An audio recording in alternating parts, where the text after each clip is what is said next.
Le conflit s'intensifie alors que les forces russes prennent d'assaut le village de Lipy sur le front nord, où de violents combats de position se poursuivent à la périphérie, renforcés par les fortifications ukrainiennes.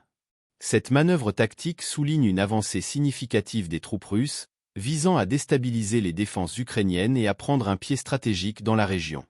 La capture des parties restantes de Seria dans le secteur oriental, par les forces russes met en évidence leur approche méthodique, consolidant le contrôle sur des territoires clés.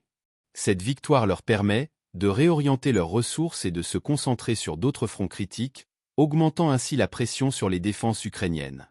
La situation à Ouan reste volatile, avec des combats en cours alors que les forces russes s'efforcent de sécuriser les parties nord de la ville. Cette agression persistante indique une stratégie plus large visant à encercler et isoler les bastions ukrainiens.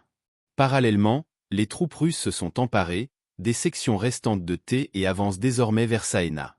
Cet élan vers l'avant témoigne d'un objectif ambitieux visant à créer une zone de contrôle contiguë, perturbant les lignes d'approvisionnement et les réseaux de communication ukrainiens. La poussée vers la Sabena reflète une intention stratégique similaire, les forces russes tentant de dominer des carrefours et des centres logistiques cruciaux. À l'avenir, il est possible que les forces russes poursuivent leur expansion vers l'est ou lancent des assauts multidirectionnels à travers la frontière russe.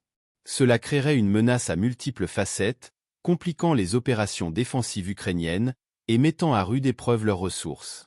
La perspective d'attaques simultanées provenant de plusieurs directions pose un défi important, exigeant une réponse robuste et adaptative de la part des forces ukrainiennes. L'analyse de ces évolutions fait ressortir plusieurs thèmes clés. Sur le plan militaire, la stratégie russe semble axée sur l'encerclement et l'attrition, visant à éroder progressivement les défenses ukrainiennes grâce à une pression soutenue. Le choix tactique consistant à cibler des villages et des villes d'importance stratégique suggère un effort calculé visant à perturber les opérations ukrainiennes et à établir le contrôle des zones critiques. D'un point de vue géopolitique, ces manœuvres reflètent des ambitions plus larges visant à affirmer une domination dans la région, avec des implications pour les relations internationales et la stabilité régionale. Le conflit attire l'attention des puissances mondiales, influençant les stratégies diplomatiques et les interventions potentielles. La manière dont les pays voisins et les organisations internationales réagiront sera cruciale pour façonner la trajectoire future du conflit. Les préoccupations humanitaires sont primordiales, car l'intensification des combats entraîne une augmentation des pertes civiles, des déplacements et des dommages aux infrastructures.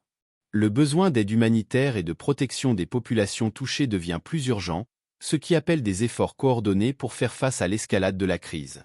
En conclusion, les avancées russes sur plusieurs fronts, notamment Lipy-Seria, Ouan, T et Sabena, représentent un conflit complexe et évolutif aux implications considérables.